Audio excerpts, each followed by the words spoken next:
Just as Christopher joins, yay! Hello. Cool. So today's study session is all about sonics. We decided to use the video that Sean. Okay, cool.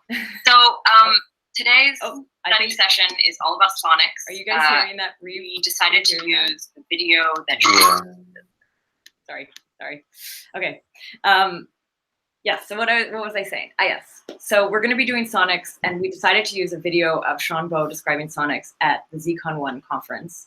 And I think this is maybe a good piece of material to choose for a 1-hour session, just because he was doing a really quick summary. I'm going to do the same.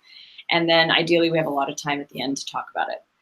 I would super like to do a second sonics session if need be, because I know that the paper, I imagine, goes into a lot more. But anyway, I'm going to start with this summary. I know that, actually, usually we do a screen share, so maybe I should do that. Yeah.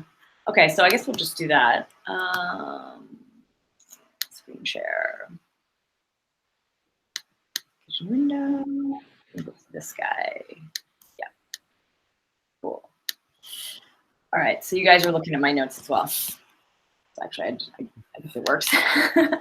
So sonics is a ZK. This is sort of taking right from Sean Bowe's slides. Sonic is a ZK snark. It's fast to verify, succinct, offers small proofs, requires a parameter setup. It's universal, only one setup. Updatable, setup never ends. You can add more participants. I thought that's what that meant by updatable. I'm not exactly clear. I know universal means you can like have it be continuous. And it offers linear size parameters. So he starts in saying that there was a Jens Groth paper, I think with some of his co-authors, that had a very similar protocol to what sonics is, but at the time was using quadratic parameters, which was too big. And then Sonic could take that idea and then make the parameters linear. So as he describes, Sonic needs a polynomial commitment scheme. And polynomials commitment scheme is a scheme that lets you take univariate polynomials, meaning only one unknown indeterminate, and commit to it, evaluating this, and then prove that you've evaluated this correctly. So here is basically the outline that he describes of a polynomial commitment scheme, where you have the commit, the polycommit, the evaluation, the polyopen, and then the verification, the polyverify. The commitment is going to be done by the prover. The evaluation, as I understand it, is being done by the verifier. Although this is actually kind of a question mark here. This was actually one of the things I wasn't entirely clear on, was whether or not, because it's sort of right in between. You know that the verifier is going to be doing the verification, but evaluation. Yeah. Surely the prover has to do this evaluation. Okay. So then the polycommit and polyopen should be asymptotically small proofs. Polyverify should have asymptotically fast verification. I did have to look up the word asymptotic. I think in this context it just means small. It means that the largest part should be small, something like that. Actually, maybe one of you guys can do a better definition. You want to know what asymptotic means? Yeah. So the idea is that the complexity it scales in the limit of large things like this. Yeah. It doesn't say anything about how bad it is for small things. Okay, cool. In order to get the zero knowledgeness, the polycommit and polyopen should reveal as little as possible about the underlying polynomial. In this case, commitments are additively homomorphic. He uses the Laurent polynomials. It's cheap to show the constant term of committed polynomials is 0. So these are just sort of features of this, of the polynomial commitment scheme as defined by, I guess, by the paper and what they need for this. He sort of talks to the crowd in this case, saying like, usually in snark construction, you'd have a rank 1 constraint system, which, as he defined, was a way of setting, using a set of equations to describe a circuit. There's variable, let me just correct that, assignment. So it consists of partial public inputs, which the verifier knows, and private inputs, which the prover knows, and a fixed linear combo, and then they multiply by other fixed linear combos, and this could be used to express anything. The difference, according to Sean, is that in sonics, they're using their base let me try to pronounce this correctly, arithmetization. It's all based on a paper that actually precedes bulletproofs, which I'm guessing is this Boodle et al. Right? And I actually didn't get a chance to find this paper, but it's obviously referenced a lot at the beginning of this talk. So the sonics represent circuits that are using a constraint system as proposed by this paper that came before the before the bulletproof paper. So the properties of this are that you have 3 vectors in length n, fixed length, that the prover knows, A, B, C, and these are the witness assignments. And you have Q length vector K, which is the instance of public inputs the verifier is enforcing, I guess checking against, and K is derived from public inputs. So there are 2 constraints that he references here. It's multiplication and linear constraints. The multiplication constraints is basically where you take all constraints and turn them into a single equation with formal indeterminate y and embed these constraints into different coefficients of a polynomial. If you can satisfy this, then all constraints would be satisfied. What I got from this was this is one of the constraints, and then they kind of break it down into a smaller, more succinct single proof or single constraint depiction, I guess we'd call it. Well, sure. This single polynomial is identically 0, which if it's low degree enough, we can test, right? Cool. And then with the linear constraints, you also have some fixed linear combination of all the elements A, B, and C they would be equal to an element in K, as defined here. This is also turned into a single equation. I had to grab these straight from the actual presentation because trying to copy that into Google Drive was kind of a mess. So yeah, you then combine these 2, the linear constraints and the multiplication constraints into this single equation. And he does this using a few helper polynomials, which he doesn't go into at all. But I guess maybe the paper does. I imagine the paper would explain this more clearly. In this case, the U, V, W are fixed. K is derived from public inputs. They're fixed when? Are they fixed after like the initial setup, or are they fixed after each iteration of the setup so they can be updated? I don't know. They're not a function of the setup at all, just the circuit. Yeah, this to me was just an equation, right? This is Somehow we have to compute these from the circuit. And working out, how we evaluate these, who does these, is another question. But they're a function of the circuit, not the setup. Okay. Yeah, that makes sense. So next you would commit to ABC values and check if this is satisfied, aka if it is equal to 0. And if you can satisfy it, then the constraints of the system have been satisfied. Exactly. So this isn't like, I think at this point, this is just I mean, actually, I have a question here too. Is like, is this sort of like, I think what I see as sort of a disconnect is this larger equation and how it relates actually to the commit, evaluate, verify. Because from what I understood, we're going to go, as we go on, there's some other polynomials that are like this R and S. Those seem to be used more in that. And so what is this master one? This is just the constraint equation? This is just the thing we're trying to verify. So this is, we're going to put the problem in a specific form, and then we're going to use this polynomial commitment to verify it. And then somehow, what he doesn't go into this talk is what does the universally updated trusted setup? How does that give us a polynomial commitment scheme? That's the interesting. That's sort of the logic here. Got it. Yeah, that was actually something I didn't see either, and maybe you guys can help me with that. As I was going through it, I was kind of looking for that universal part, and maybe I saw it and didn't recognize it, but yeah. The universality is sort of clear here, but the setup is just not there. Okay. Or the crypto. So I'm going to keep going with this. So what he's basically showing is this, back to this whole thing. This is still like a constraint system proposed within this early paper before bulletproofs, and this is the equation.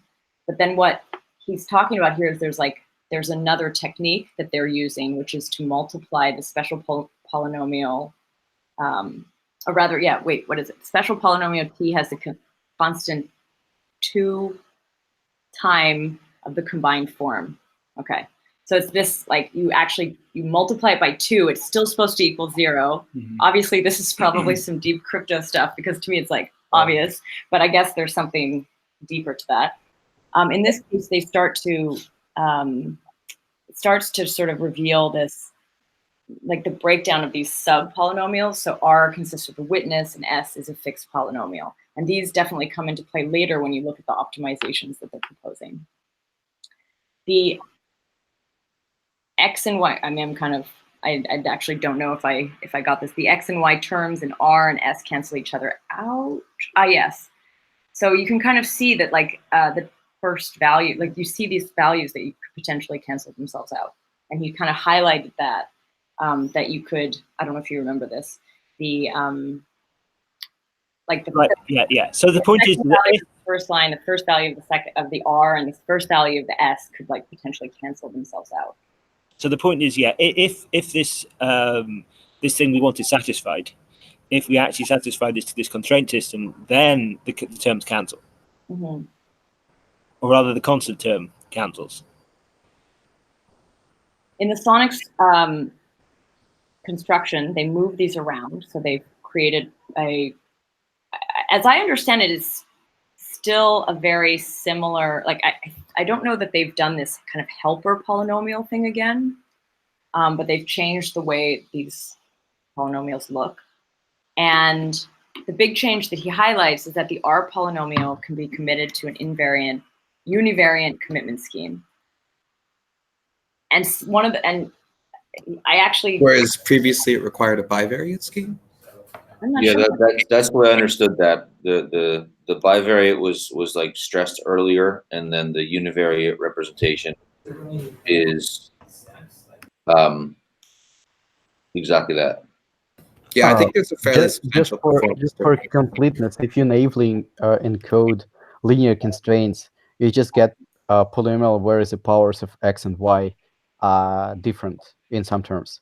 So if you do some clever trick and use these additional polynomials, which are r and r, which is basically r mostly, and t, you can commit to them as to univariate because powers of x and y are always the same.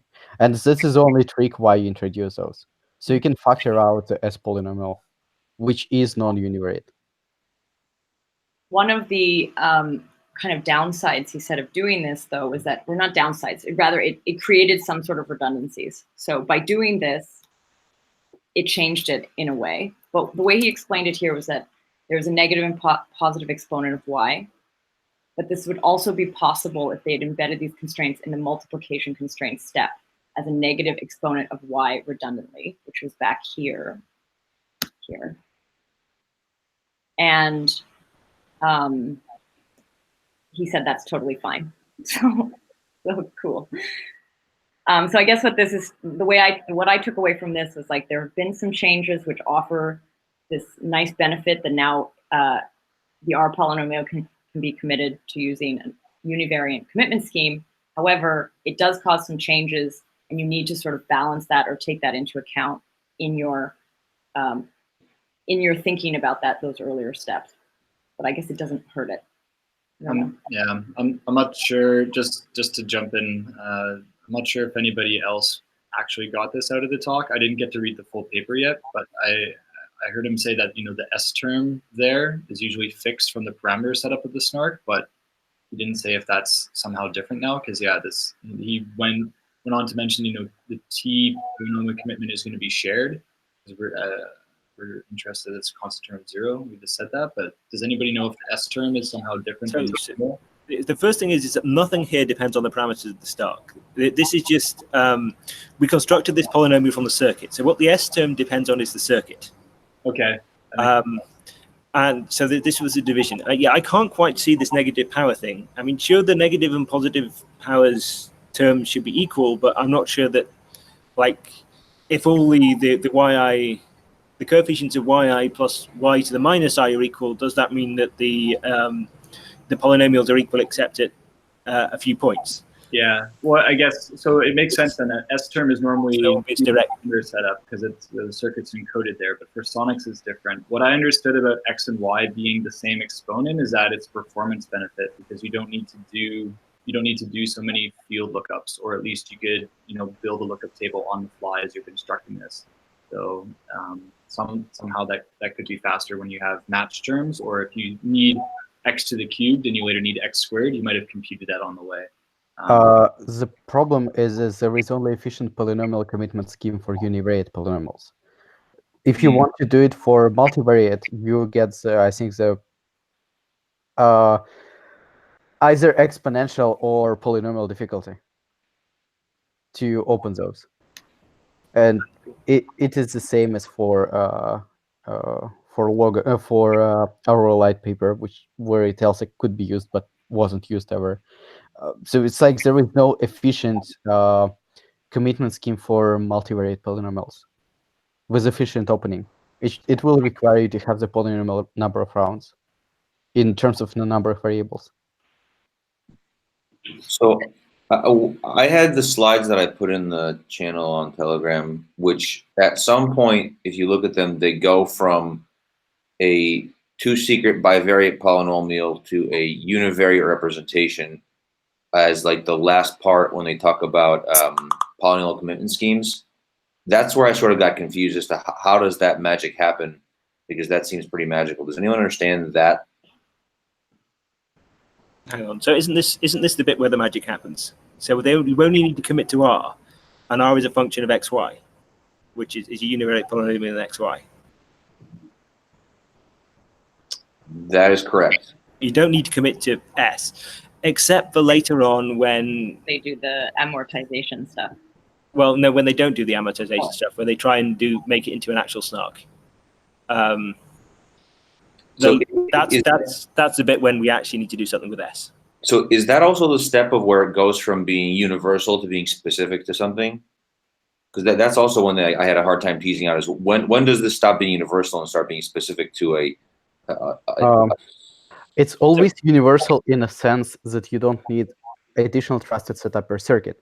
You can make the specific elements for making the sonic succinct by only using the same common reference string.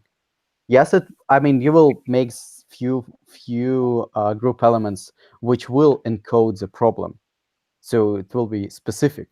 But you don't need to make another trusted setup for this. You can just take existing elements from the common reference string and make the specific elements. And this is completely transparent procedure, and it's obviously deterministic procedure. So you would be able to specialize for your particular circuit. Right, so the breakdown here, as I said before, the polynomial commitment scheme, how we implement that depends on the trusted setup and some crypto that's not here. Once we've got the polynomial commitment scheme, then the polynomials we need to commit to, these S's and T's and things, some of those are fixed for the circuit. And that's what varies between circuit and circuit. In this case, I think we said this before, S is fixed here. So S depends just on the circuit and not on the trusted setup, but S needs to vary from circuit to circuit. Okay, and then so everything up until then, so the whole polynomial commitment part of it is really to get to the point of where you have this universal set of parameters or information, for lack of a better word. And then once you start generating S is where it becomes specific to a circuit. Is that right or wrong? Yeah, more or less, yes. Got it. Thank you. That helps a lot, actually. Well, what Sean has demonstrated in a ZitCon is basically, if you have a polynomial commitment scheme, you can make a snark. Unfortunately, the only known and efficient polynomial commitment scheme is the Kate commitment from, I think, 90, or from 90s. But it only requires you to have powers of unknown variable in the exponents. That's why your setup is actually universal.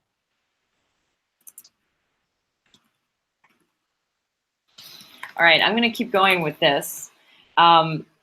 So the sonic argument, as described, was you start where the prover must commit to the R polynomial. Oh, just 1 second. We're in a recording. So the prover must commit to the R polynomial. The prover sends the R to the verifier. The verifier chooses Y chooses challenge Y randomly. Polycommit. Oh, so then sorry. The prover must commit to the T polynomial. Prover sends T to verifier. Verifier chooses challenge X. Then so this is why I was maybe a little bit confused about who's doing what, because here you have the poly open, which I thought would be the verification done by the verifier, but here you actually have the prover who's sending the poly open for each of these. And so this actually explains a little bit of my confusion there. Polyopen produces a proof, right? And that's what the verifier is checking, that the polynomial opening, which had some evaluation, was in fact the evaluation of the polynomial that the prover had previously committed to. But it is the prover that's sending the poly open over. So it's like the prover is commits to the T polynomial and then produces the poly opens. Yes. They produce the proofs. They call poly open, which is like a defined procedure, and it produces a proof, right? Okay. It has to be the provers because the polynomial, it wouldn't be zero knowledge if the verifier could do this. But this is so maybe help me again with this. Is it sort of like the prover sends T to verifier X, verifier's choosing X, sends it back to P, P creates the poly open and sends it back? Yeah. The prover sends a commitment, and then the verifier chooses a random point to evaluate it at, and then P proves that the evaluation at this point is this. I see, and then that's the last verification is that, and the verifier will then check that last thing, and that's the way that the verifier is sure that this has been done correctly. This is the zero knowledge that you just described.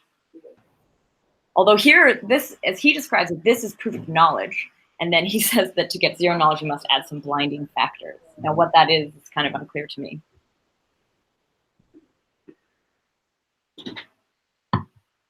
I think it was in original paper that you can, to some of the polynomials, you can add random powers of Y with exponents which are smaller than something like 3n or something, which will never show up in constant term. So you kind of mess up the polynomial, but it doesn't affect the constant term, and you can commit to evaluations of those and kind of blind all evaluations of the polynomial, if explained naively. One other question that I had here. It requires more commitments, though, right? If I understand. No, it doesn't matter.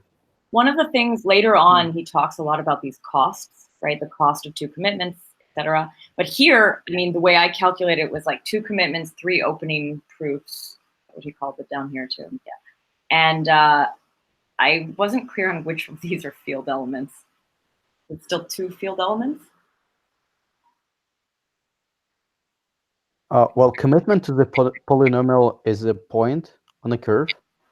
Opening is a point on a curve plus a scalar, which is the value of the polynomial. I mean, the evaluation of the polynomial being committed. And else verifier sends you a scalar. Yeah, the communication complexity is roughly 2 group elements plus 1 field element. Okay, so it would be 2 group, 1 field. This isn't really made clear in this one. Okay, then we talk about, so he goes on to say, so we were looking at this as sort of the general strategy and then how it's been improved. Adding, so I think this goes back to the earlier thing about the features needing to be, how did he describe it? They needed to be homomorphic. Where was this? There was something, yeah. Additively homomorphic. Additively homomorphic. So here we're maybe understanding why. So with additively homomorphic polynomial commitments, you can actually do better.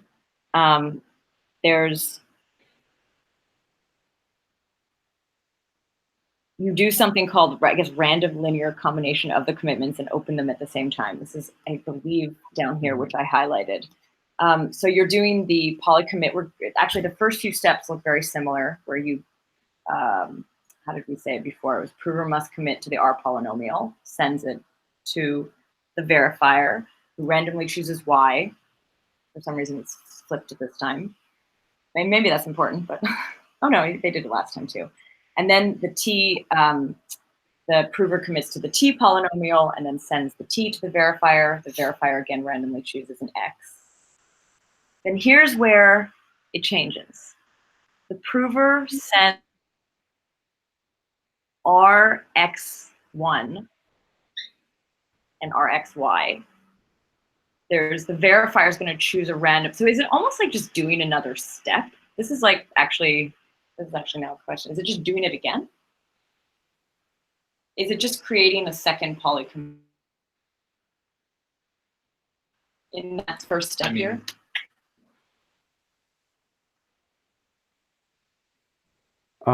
Yeah. So what you basically do is I forget what, but it's. Yeah. So just for our polynomial, which is univariate, with the same powers of x and y, you can kind of commit to, but it still be variate. You can commit to the polynomial, which will result as substituting every y for 1, which is Rx1, and you can commit to this, and also you can commit to R, whereas you substitute just by value every y with the challenge from the verifier. And then basically, because powers always match, you can open the first polynomial, which is R at x and 1, at the point which is, let's say, z by y. And you can also open R over xy on separate and kind of z and y. It's much easier in written, but just by the structure of the polynomial, you can open it either first kind of by taking y, committing it and opening it z, or you can commit it to taking y equal to 1 and opening at the multiple or the product z and y. So hang on. So the other thing is, if we go back to the previous notes, I think it's exactly the same. It's just used different notation. So we have this univariate polynomial R, and Rx comma 1 is just R of x, big R of x, and R of x comma y is big R of x, y, right? So this is exactly the same thing here. Or rather, are we committing to the polynomial? Oh, is this the issue? We're committing. So we're opening exactly, it's almost exactly the same. Yeah, I mean, the part it looks as before. Highlighted in our document is the extra stuff, and it's because we're saving one poly open at the ending because in this additional communication round, verifier sends an F and a G, and that I mean, looking between the two, the second poly open is the same. We still needed to open on R and X of Y, but the first poly open now has these additional random values in the second communication round. And I mean, you do see it. We've combined the Rx and the Tx that was in these previous ones here, poly open R, poly open Tx, and I guess the way you need to do that is. I guess this step right here is a bit odd to me. I don't really know. Yeah. So I don't understand. Hang on. Isn't we sent big R at the beginning? Isn't this just a function of big R? In particular, Rx comma 1.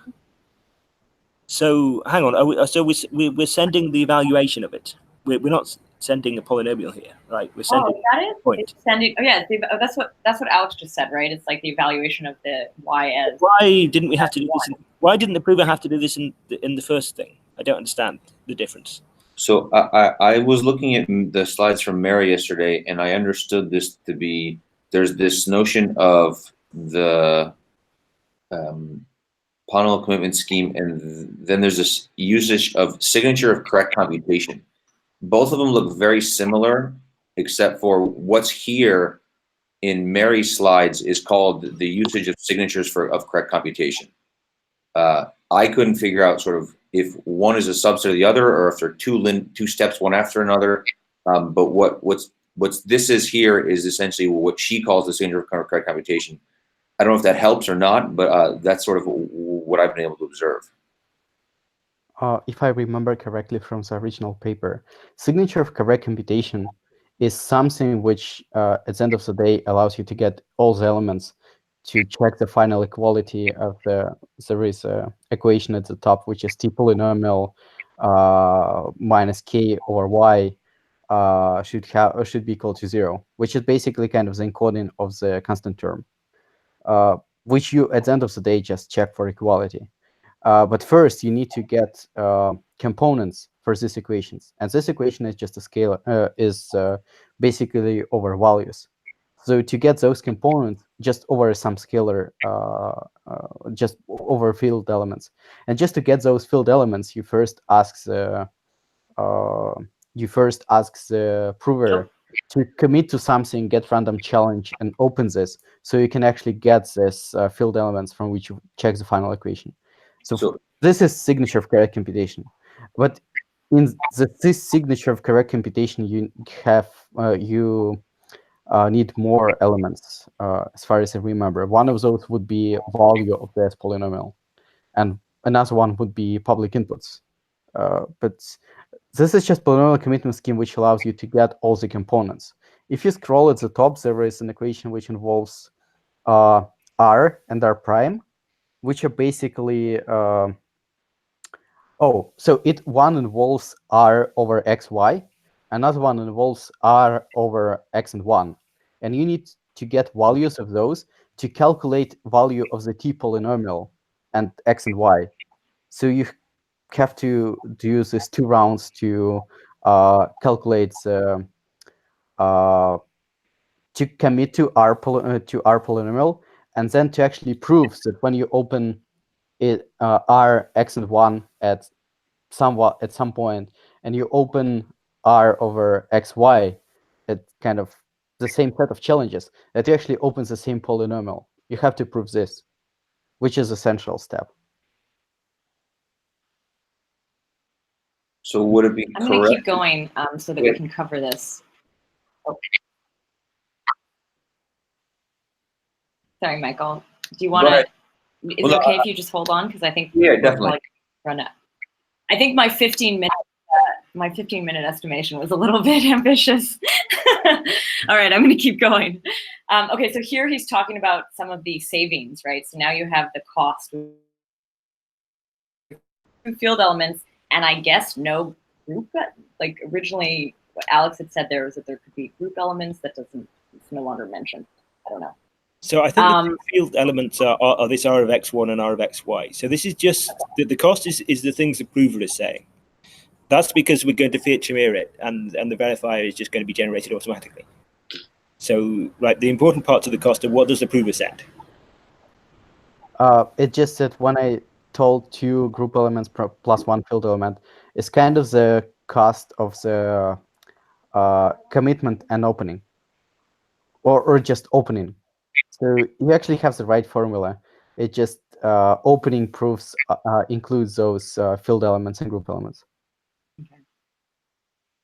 So here he's saying it's small but not succinct.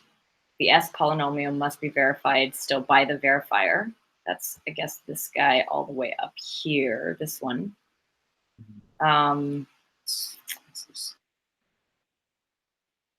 And here, I mean, here it seems like, so this is also, I'm going to go through the 3 techniques as far as I could. The first 2, I think I covered all right. And then the last one, I actually had trouble putting down into notes, actually. So there are 3 techniques that were used, assuming S is fixed for a given circuit, as mentioned before. The parallel proof generation kind of highlighted this not, sort of said this wasn't particularly exciting. I guess it saves a little bit. It's this idea that the same prover would be making 2 proofs running in parallel, and you can share the T poly commit highlighted there. I had to just grab this from the slides. And you can also do the same for the poly opens. But yeah, as far as I understood, there wasn't like a crazy saving on this. We didn't spend very much time on it. The second step that was mentioned was the important thing here is that we're saving the X, right? We're using the same, or is it Y? We're using the same value of one of these things, and that means we only need to evaluate S once.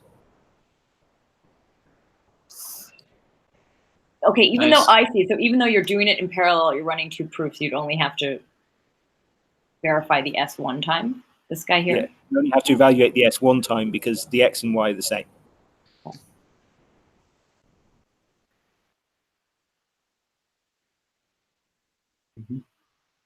Okay, next was the amortized proof verification, where, okay, so here it was, I summarized this just in the same circuit, the same S polynomial, but they're verified at a different point. The prover, so he describes this, the provers are finished with their, I guess the poly commit has been made, has been sent off. The helpers come and then commits to the S polynomials, and as I understood it, creates kind of new commitments. This helper is acting as like a sub-prover, right? Like a third-party prover, somehow taking what exists in the commits and recommitting it. The reason for doing this is not clear for me from this.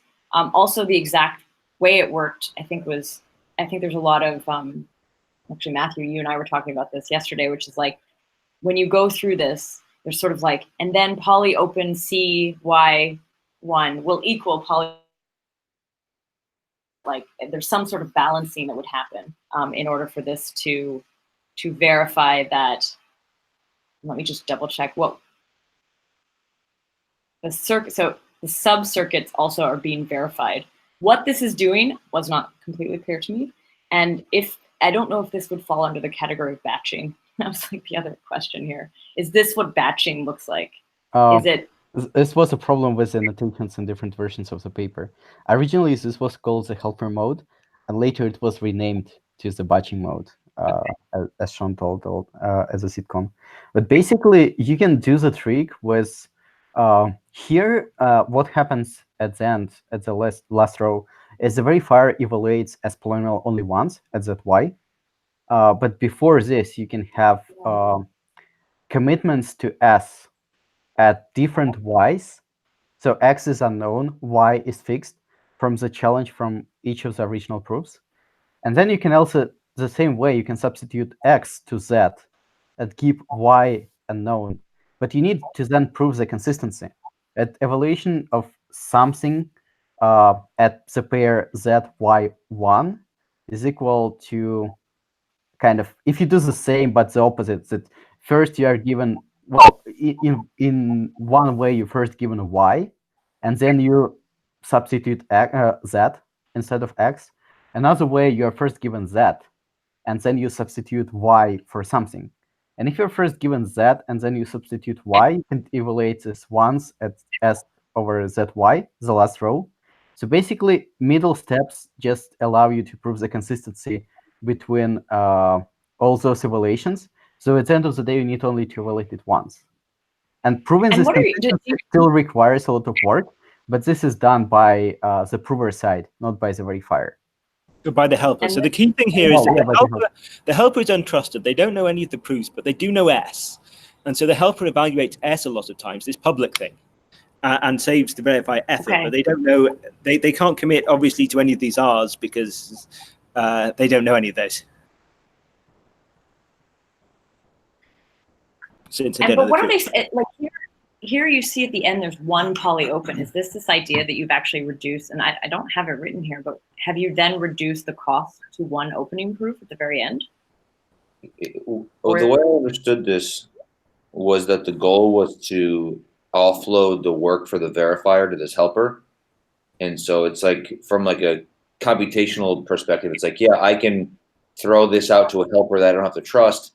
The helper does all the work of taking however many constant size proofs there are, doing all that work, adding their own helper proof, and then the verifier has a lot less verification and work to do. This is like I think a way of offloading computation that can be offloaded to an untrusted party in order to make this easier on the verifier. Right, and so importantly, so the provers poly commits and poly opens to R are still going to be in there.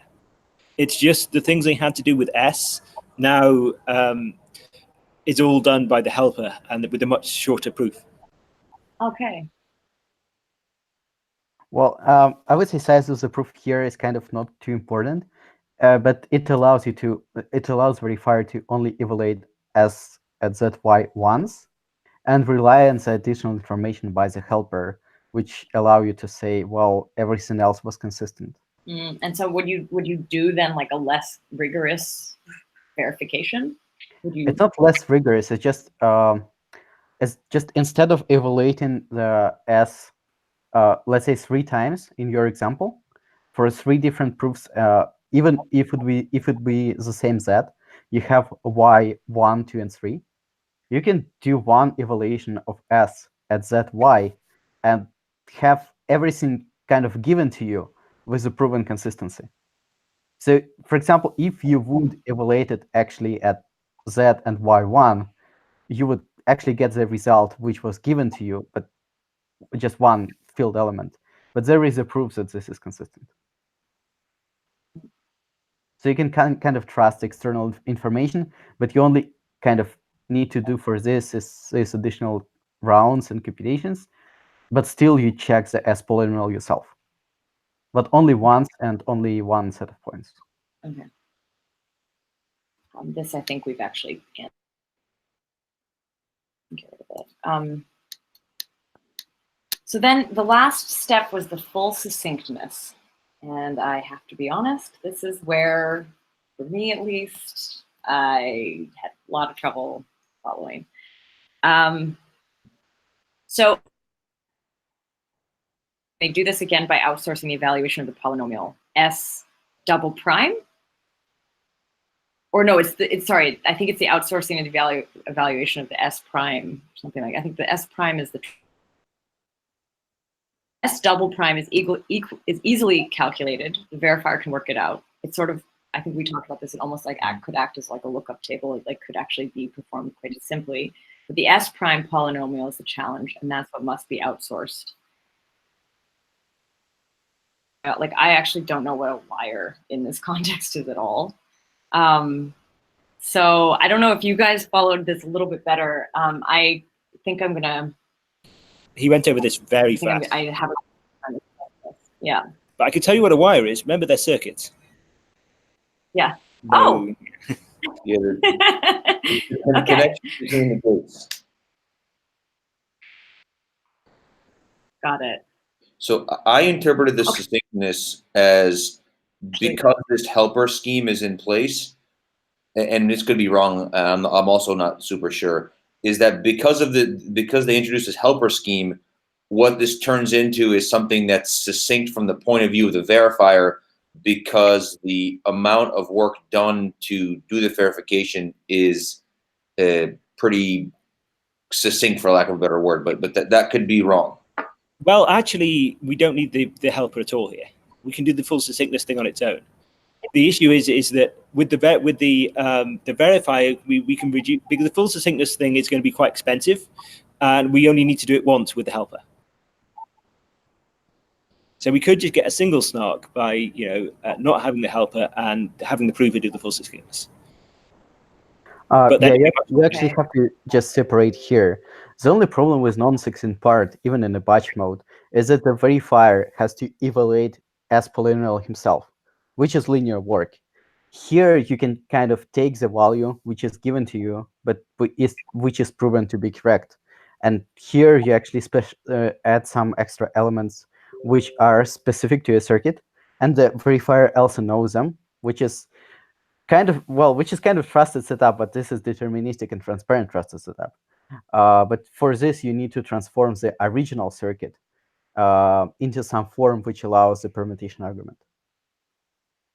And this is what this, I think all the rest of the document is about, how you transform this, which is actually another piece of the beautiful work, because here, for example, the grand product argument is itself another sonic, which is kind of great.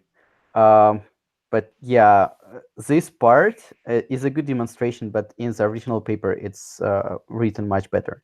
Here on your slides, Sean just showed the example how it actually works, but you don't need this. Original paper gives much better explanation. He was doing this very quickly, Okay. and so he didn't really do it justice. Sure. Yeah. Yeah, I mean, he demonstrated here like to what you actually commit to the permutation argument, which is great. And yeah, it's basically, this is a part where you specialize the circuit. You need to commit to upfront, which is a line verifier precomputes. You deterministically can precompute this. So the verifier knows the circuit, the prover knows the circuit. So verifier, before starting the procedure, can just pre-compute these elements himself. So verifier trusts himself, obviously. And then he can get some proofs from the prover, which would be consistent with his pre-computed values. So he can just never evaluate S polynomial himself. And the prover can kind of prove to the verifiers that he did the evaluation correctly.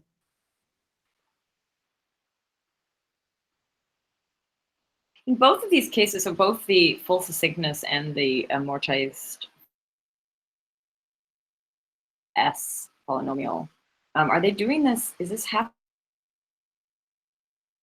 Like, I guess one is with the helper. Well, amortized But is scheme this happening? is not succinct. Verifier still does the linear work, but only does it once per many proofs, which some people, just depending who you ask, would call kind of the same, which they would call the succinct, but that's actually not. So you do a lot of you do a large computation, which is a relation of S polynomial, but you only do it once per many proofs. The last part, the full succinctness, is you never do the computation which is linear. You always do computations which are O over 1.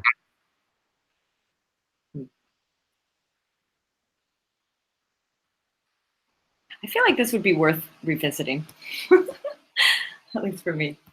Okay, I'm going to try to go through. We're close now to the end. So this is the grand product argument. This was, I think, the last. This is, I think, the last of it. It was to prove that two committed polynomials, each of degree n, have the same product of all of their coefficients. The assumption is 0. Use the same arguments as the proof of knowledge. It's funny, you've been calling it Kate. I thought it was Kate. Ariel Gabizon told me that that was Kate, but I do not know. There is no accent. Also didn't really catch much of this. This was a pretty fast run through. This might actually be interested in doing another session on sonics. This might be something we can dig into a lot deeper because we are running a little bit low on time here. Yeah, I was thinking, I don't know if you guys, does one of you guys want to try to that? Sorry, I was going to say, I think it would be interesting to do something on the polynomial commitment schemes, this paper, because it's a pretty complex thing that I looked at a little bit yesterday and didn't fully get, and it feels like the foundation of a big chunk of this work. So the strange thing about this paper is it doesn't describe how to update the trustee setup. And it's not exactly like this Kate or Kate's L thing. So yeah, and I don't know if they're missing that and going to add it later. I mean, if you look at what the actual setup string is, it sort of looks like it might be obvious, but they don't prove it anywhere. There is apparently, and I haven't been able to find this, but apparently there is a follow-up paper. Maybe explains a little bit of this stuff a little better. And this is something we can try to find for the next one as well. Yeah. This Kate, this is actually an older concept, right? This is, as I understood, it's like from the 90s or something like that. December 1, 2010 is the date on the paper. What is it? December 1, 2010 is the date on the paper. 2010, okay. I wonder, so I mean, actually, I think we've covered a lot of them. Like asymptotic. What is the wire? Is there any other, maybe we can use the last 5 minutes of this to actually talk about more general questions and open-ended things? To Alistair's just highlighted a pretty mega one. Yeah, to Alistair's point, I had a hard time connecting this with the mental model I have around trusted setups and circuits and snarks. I don't think we'll cover that in this 5 minutes, but that might be a topic also, is to say, okay, how does this actually relate to the trusted setup? How do I sort of make the parallel between the trusted setup and what's here, and where do these things diverge is where I had a hard time figuring out. Well, I mean, it's pretty clear here that the trusted setup is just to do this polynomial commitment scheme. It's like there's a clear separation. With the polynomial commitment scheme with these properties and whatever this proof of correctness of computation is, it's like once we have these primitives, this shows how to produce it, how we get a snark starting with these primitives. That's what this particular talk is about. How to get the polynomial commitment scheme, then that's another part of the paper. But like actually the meat of the paper is this bit. Yeah, certainly I would vote for a discussion of polynomial commitment schemes. I don't think I have a good intuition on either how this works or why they are so hard, given that only one exists and requires a trusted setup. That would be interesting to dive into.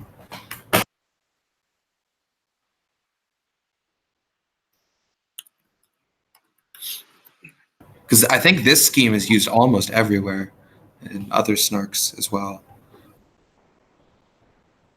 Well, unfortunately, this is only one known efficient polynomial commitment scheme.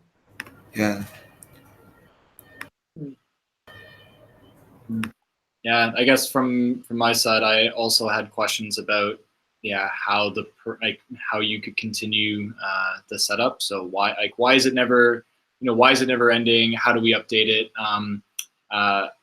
And I guess the other why there was supposed to be, so because we're not encoding the circuit inside of the setup, then it means that there is a bound there on the size of the circuit, I suppose. And I was wondering how you would figure that out. And then again, kind of in practice, like how would you know at what point does your circuit fall out of that and you need to do something else? Well, again, this polynomial commitment scheme, it works up to some degree. Okay. This is our thing. So now, this part of the thing, we encode the circuit with these polynomials. If we end up needing, if we end up needing too many constraints, then we need too large a degree, and then we need a bigger trusted setup. Right. Okay, so that wouldn't be too different from previous work done to understand how large of a setup do you need to encode your circuit. Yeah, I don't think it's very different. Oh, well, for Gross 16, you should separate. There is a lot of confusion there, actually, with values called the number of roots of unity and etc., etc. In principle, one should separate two parts. One is kind of what is the internal restriction of how large you can make the circuit, and another one, what is the restriction how large you can make the circuit which is efficiently provable. Yeah. In both cases, in Gross 16 and Sonics, there is no bound. In principle, if you make the trusted setup large enough, you can make and code a large enough circuit. The next question is whether your prover will be quadratic, for example, or maybe just a little bit superlinear. And this is a separate question. And for Gross 16, for example, and QUAP and subspace snarks, the answer there is you need to do some interpolation of the polynomials. And for this, you want all these roots of unity and smooth kind of smooth modulus, and so you can do the FFT. And this is answer to being efficient. And got it. Basically, this limits the efficiently encodable circuit. For Sonics, there is the same constraint. You have to do polynomial multiplication in the middle of your computations, and this also limits your size of the polynomial, which you can efficiently use in your prover to some extent. All right. When you the Groth 16, is that what he was talking about here? No. I mean, the Groth 16 is just another proof system which doesn't have the property of universality at all. It's just the most efficient one right now in terms of the proving time, and just everyone uses it. Okay. But which has an obvious problem of the circuit-specific trusted setup. Do you know, does anyone know which paper this was referencing? The one where it's like very similar to Sonics, but has a quadratic parameters? I don't remember by Yeah, I have the by the title, but it's an easy one to find. Okay. I'm gonna maybe take a look at that. Cool. I'll It's in put the the reference. paper in the Telegram channel. Anyway, I need to go now. Sounds good. Thank you guys all so much for joining us. Hold on, I'm just gonna stop. Thank you. Thanks for the summary. Yeah, and great. I think this has just taught us that we need to have another session and maybe take a step back a little bit, learn some of the stuff so that we can understand this a bit better. Okay, so thank you all for joining. Cool. Thanks, everyone. See you later. Cheers.